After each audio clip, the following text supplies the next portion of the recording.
Good morning everyone. Myself Balaji Khillare. I am studying in 11th standard. Also, I am preparing for NDA exam in Rashtamata Jijaou Defense Academy, Pune. Today, I am talked about a great Indian leader and freedom fighter, Nanasaheb Peshwe. Long ago in the land called India, there lived a brave leader named Nanasaheb Peshwa. He belonged to a powerful family that ruled a big part of the country. Nanasaheb was known for his courage and his love for his people. Imagine a time when strong foreign power, the British started taking the control of India. Nanasaheb, just like many others, didn't dislike.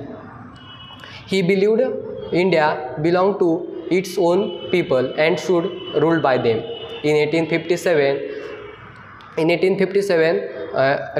a big rebellion broke out across India. People everywhere fought against the British to gain their freedom back. Nanasaheb joined this fight and became the key leader. He gathered a large army and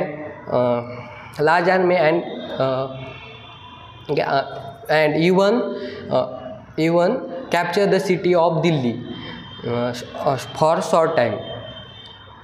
Nanasaheb was great strategist. He planned many attacks against the British. Thank you. Jai Hind, Jai Bharat.